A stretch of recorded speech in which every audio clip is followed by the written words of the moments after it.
Hi everyone, David here. Welcome back to the channel. Thanks for coming back for another video, or welcome if it's your first one. Thanks for coming.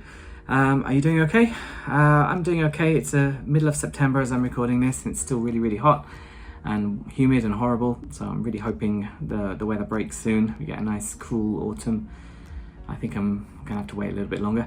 But today I'm going to do another one of my tourist information videos. As you know, I've done several of those recently. I've got the Osaka hotel guide one. I've got the how to buy tickets, train tickets, how to use Haneda Airport, how to use Kansai Airport. So please check those out. I've made a whole playlist of the tourist information ones, so please take a look at those. So today I'm going to be focusing on the JR Pass, which is one of the most popular pass tickets that you can buy for foreign tourists visiting Japan. So the prices have gone up quite a lot recently, I think about 60%, something crazy like that. So I want to talk about, firstly, what is the pass, what is it good for, what is it not good for, how much is it, and is it worth it? That's the core of this one. So I'm going to talk about that. I've got my little PowerPoint graphic things going on in a moment. So before we start, please like this video. That helps me a lot. Even if you don't like me, I'm a nice person. Helps with my engagement. To be honest, even if you dislike me, I don't care. It still counts. Subscribe to the channel. I'm getting closer and closer to 1,000. Just by watching this video, you're helping me, but please subscribe. Please share it with other people who are thinking about coming to Japan. This will be very useful for them. I wish I had a video like this when I came, actually, because I just blindly bought this pass. What's the other one? Leave a comment if you have any questions about the JR Pass or the other passes. Then please let me know, and I'll do my best to find some information for you. Okay, so let's get right into it. I'm going to be like side-eyeing my notes as we go along, because I'm going to do a little, I don't know what am I talking about?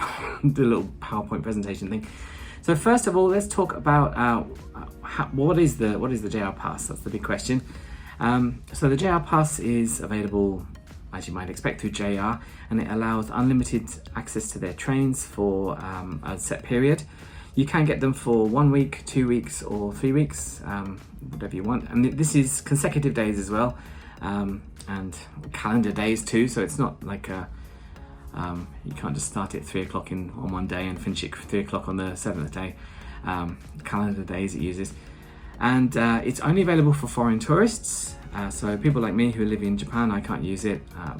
Japanese people who live in Japan can't do it. If you've lived outside Japan and you are Japanese, you've lived outside for more than 10 years, I believe you can still use it, but please check their terms and conditions. There are, well, apart from the 3 periods you can buy, there are also 2 types, the regular type and the green car type. Green cars are kind of special. It's a bit like first class cars really on the Shinkansen, and some of the limited express trains can do that. So those are available too. Green car, I mean, to be honest, the bullet trains are quite nice anyway. The green cars just have a bit more leg room. They have a bit more width as well, so a bit more elbow room. Tend to be a little bit quieter as well. So if you're coming with a young family, then maybe this is, apart from the price being huge, then that might not be a great match for you. But the regular Shinkansen is perfectly fine, so don't worry. Like I said, it includes JR. It does also include a couple of extra little transit routes, including the Tokyo monorail. If you watch the Haneda Airport video, you'll see that the Tokyo monorail is very easy to get from where? Well, downtown of Tokyo to Haneda Airport. So that is included, even though I don't think it's a JR thing. There are a few JR lines that aren't directly connected, and you can use like a transit line from another company, but you can't get off in the middle of it. You have to only use it for transit. They are available on the JR site. You can buy them directly, or you can buy them through a foreign travel agent, in which case you'll get a voucher which you need to transfer into your pass when you get to Japan. You can transfer them in a lot of places, like most major stations will do it, even the airport as well, you can do that there. So just be careful. You don't actually have to transfer the voucher on the same day you want to start using the pass, but you do have to use it within a month, I think, something like that. So yeah, plan ahead which days do you want to use your pass if you're staying for longer than your period.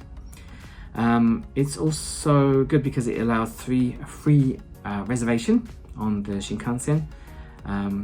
Normally you have to pay a fee. It's not really that much. I think it's about, what's it, about 500 yen, 1,000 yen, but you can do that for free. I think there's a limit on how many trains you can reserve in one go, so I think it might be 2 now. So if you're planning a lot of trips, then you might have to kind of stagger your reservations. So that's the JR Pass, so various forms of it. So let's talk about next, what are the limitations? What can't you use the JR Pass for? Now this is, excuse me, this is a JR Pass, so of course you can't use it on non-JR trains, apart from the few little exceptions for transit. So this is only JR. So that does not include the Tokyo Metro, does not include the Osaka Metro. It does, actually most of those big intercity things, you can't use them on because they're not JR. But things like the Osaka Loop line, the JR Yamanote line, they're all fine, so that's still quite convenient. But it might be a little bit of a pain. That might not be the easiest route to only use JR. You also can't use the JR Limited Express trains without paying extra. Limited Express trains they tend to be faster and more long distance trains. So you might take one between Osaka and Kanazawa, for example, or I don't know, Tokyo and, I'm not sure on my Tokyo trains, but maybe like Hakone, somewhere like that. They tend to be a bit more glamorous, a bit nicer, a bit like Shinkansen really, but shorter distance, not as fast. So you might be able to use them, but just have to pay an extra fee. They have changed the Shinkansen rules too. You can use most of the Shinkansen for free with the pass, but if you want to use the fastest ones, the Nozomi, that's on the Tokaido, like Osaka to Tokyo, or the, what's it called, the Mizuho, which is the kind of West Japan version. You can't do that without paying an extra fee, and they are huge fees as well. So basically don't recommend using those at all. But the other ones are fairly fast anyway, like the Kodama, the Hikari services, they're almost as fast anyway. They stop at more stations, that's why they're slower, but yeah, so be careful. You can't use the fastest ones. You can't use any of the highway buses, even JR buses. You can't use the pass for those. Most of them are other companies, but even the JR ones, they've kind of stopped doing that now. And you can't share your pass with anyone. If you buy the pass, it's in your name and you can't transfer it. So all of your friends or guests will have to get their own passes. Okay, so there we go. There's a few no-nos on those ones. That might be a deal breaker depending on what trip you're doing. But let's think, how much is it next? Well, as of the time of recording, this is September 2024. The regular car ones you can see on the screen wherever they are. That's 50,000 for the regular car 1 week, 80,000 for 2 weeks, and 100,000 for 3 weeks. Yeah, there we go. So it depends how long you're going to travel. The green car is quite a lot more. It's 70,000 for a week, 110,000 for 2 weeks, and 140,000 for 3 weeks. That's quite a big jump. So in that case, personally, I wouldn't really recommend it unless you really want to travel in style.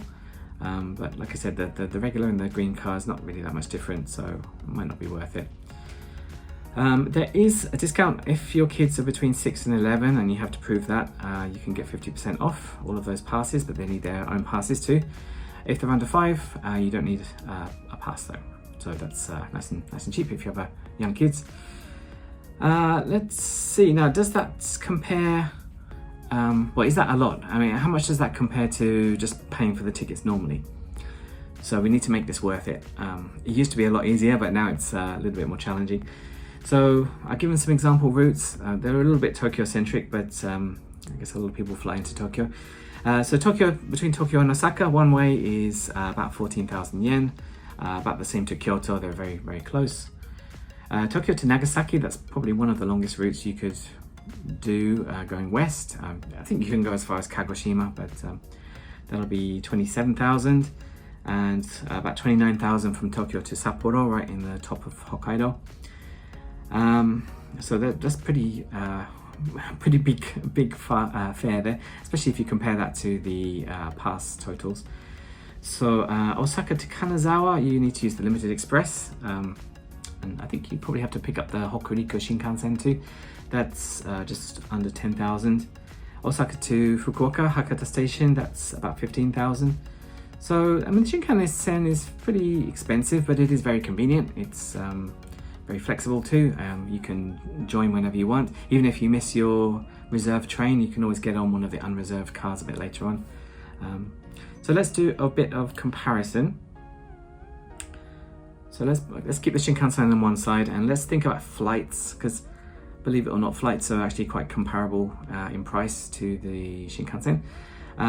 So for example, if you want to fly from Narita Airport in Tokyo, that's actually in Chiba, but to Kansai Airport, you can go by Peach. That's probably the cheapest way. That's the low-cost airline here. That costs, and again, airline pricing depends on peak times and how early you pay in advance. I set all these prices for 1 month in advance, and that's flying on a Thursday because I was doing the research on Thursday. So that will cost between 4,000 and 10,000 depending on the time. Of course, weekends and holidays will be more expensive. So that's a lot cheaper than, could be a lot cheaper than the Shinkansen. Bear in mind though that Narita Airport is quite far from Tokyo, so you need to travel between those. That's going to be more than 1,000 yen at least. And Kansai Airport to downtown Osaka, that's going to be more than 1,000 as well. So please bear that in mind when you're doing your sums. Alternatively, you could fly from Haneda Airport, which is closer to downtown Tokyo. That's only about 500 yen or less. Again, to Kansai Airport, that costs about 13,000 by the national carriers, which is ANA and Japan Airlines. So as you can see, there's not really much in it. Again, the travel time and the waiting, that might make it more worth it using the Shinkansen for those. What else can we do? We could also use the highway bus. There are many varied forms of the highway bus. You can have like a basic bus. You can have ones that are separated, like seat and then an aisle, seat and aisle, seat and an aisle. That's too many aisles. But an overnight bus, so you can save your hotel charge. Maybe that might save you some money. That goes anywhere between 4,000 and 16,000. It might even be more expensive ones, more luxury ones. They're fine. Especially if you need to have a hotel, that's going to save you a night of a hotel, so that might be worth it. But it does mean you have to travel probably after 10 o'clock at night and arrive probably 6 a.m. So it depends how useful that is for you. If you're not a good sleeper, that might be a bit of an issue for you. You can get to Tokyo or get to Osaka really early, but you'll be exhausted. I slept okay. I kept waking up though, but it was fairly comfortable. So do it at your own risk though. So yeah, I'll come back to my recommendations in a moment, but those are how the prices work out. Now, JR Pass is its own thing, but what else is there? What else could you use instead? Now, the one I've used quite a lot is called the JR Seishin Juhachi Kippu. Juhachi is 18, so you'll see it written like that as shorthand. This is a seasonal pass. It only runs about 3 months a year, usually in, let me guess, this is in December, April and August, I believe. Please check the website for exact dates. But they're only available during certain times, and you've got to finish using them during the time as well. But the ticket is it's 12,000 yen, as you can see. It is for 5 days, and they don't have to be consecutive. And it allows you to use JR trains for free for the days you're using it. You get a little stamp every day, so every time you want to use it, you get a stamp and you can use for free until midnight that day. Or, well, if you're still on a train at midnight, don't worry, you can exit the station, that's okay. But if you try to transfer to a new train, that might be a problem. That's the same with the JR Pass, by the way. The only catch is that you can't use the Shinkansen, you can't use the Limited Express, you can't even use the fastest regular trains. You have to use kind of like the middle level, I think that's called the rapid trains, like the middle ranking ones, up down to the local trains.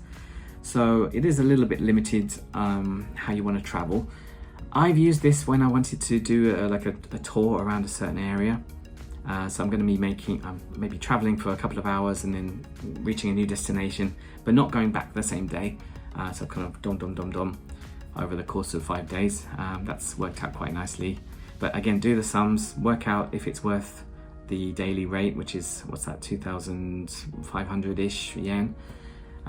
but that's quite possible to do. I used it in Kyushu, I've used it in the Hokuriku area, I've used it in Tohoku, so this might be good if you're not traveling that far from where you're starting. So there we go. There are a lot of JR regional passes too, so if you're not traveling all over Japan, you might be okay with like a fixed area one. They've got them for all kinds of areas. They've got Hokkaido, Tohoku, Hokuriku area, which is like the north central, Kansai area where Osaka is, Shikoku, Kyushu, and various other ones too. So these are varying lengths, varying prices. Please check up on the website about those. But yeah, they can be useful too. Again, I don't really use those because they're mostly for foreign tourists. They did allow me to use them a little bit when we were in coronavirus times. They just needed as many tourists as they could and came calling back to me. So never mind. There are a few other regional passes that are non-JR too. For example, Hakone region's got some, Kansai region has a few too. But the other train companies tend to be quite local anyway. There aren't many that spread outside their main area. Like for example, in Kansai area, we've got the Hankyu, we've got the Nankai line, we've got Keihan. They're all quite limited in scope. Kintetsu's got quite a wide network. That's around Osaka, Kyoto, and Nagoya, even as far as Mie. So that might be good if you want a kind of wider Kansai area thing. So please check those out. I'll tell you about this now. There's a website I used quite a lot for my travel research generally. It's called japanguide.com, all one word, I think. I'll put it here somewhere. This is very useful. It's a dedicated site for Japan travel, and it's in very easily digestible information, and it has all information about passes too and the JR pass. So check those out if you want some more information, and if you think the JR website is a bit too impenetrable. Okay, so then let's move on to some advice. What do I advise after all this? Well, basically, I think the JR Pass still is good, but I think you need to be visiting at least 3 big cities quite far apart within 1 week. To be honest, I can't imagine. It'd be hard to keep up that pace for 2 or 3 weeks, because I think you really need to get some miles in to make it worth it. For example, my friend came fairly recently. He flew into Tokyo, he took the Shinkansen to Nagasaki, and he came back to Osaka and eventually back to Tokyo. So that's 3 major cities and they're very far apart. So definitely that was worth it. Back in the day, you could just go from Tokyo to Kyoto or Osaka and back, and that would be enough. It doesn't cut it now because the prices are so high. So yeah, if you're doing a fairly wide trip of Japan, then probably it would be worth it. And it's a lot less hassle than going by plane, because you have to book the tickets and you have to go and check in and wait and get to the airports, all that stuff. Shinkansen's a lot easier. If you're just staying around one region, for example, if you're staying in Tokyo, staying in Osaka, look into the regional passes. That's my advice. I don't think the JR pass would be worth it. Or just get a regular IC card. IC cards are like the not contactless, the little touch card things. A bit like the Oyster cards in London, stuff like that. So it might just be worth it just to pay the tickets at face value and just charge up your card. You don't have to worry about buying a ticket every time. You can just tap. But be careful using the IC cards. You can't use the Shinkansen and Limited Express with the IC cards, because you need to buy the special tickets for those. So yeah, just be warned. If you're doing like a multi-city regional tour, the Seishunju Hachikipu might be useful. Like I said, I've been using it for that kind of tour. Multi-city, but kind of in the same area. And depending on the season, remember there's seasonal limitations for that. But if you're just taking one long distance trip, for example, you're going Tokyo to Sapporo or Osaka to Kyushu, it might just be worth taking the hit and just using the airplane. Peach is a very useful airline, especially in Osaka, because Kansai Airport is the base for quite a lot of routes. I think you can even go to places like Singapore and Korea from there. So I recommend using an airplane if it's just one big trip. If it's more than that, then maybe the JR Pass will be worth it.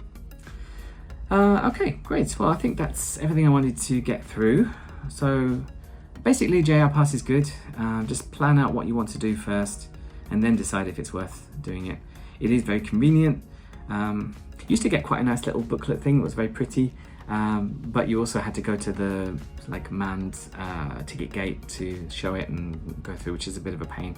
These days you just get a fairly boring but normal train ticket. Make sure you don't lose it, and you just pop it through the ticket gate like a normal ticket, so that's quite useful. Yeah, but there we go. If you have any questions about the JR Pass or the other passes, or there is a video about using tickets in Japan, let me know in the comments, but also like this video if it was useful. Like it anyway, please. Share this video to people who are coming to Japan and they're thinking about how to travel. And what's the other one? Subscribe, that will help me a lot. So yeah, I hope this was useful, and that's it. So take care and happy traveling. See you again soon. Bye.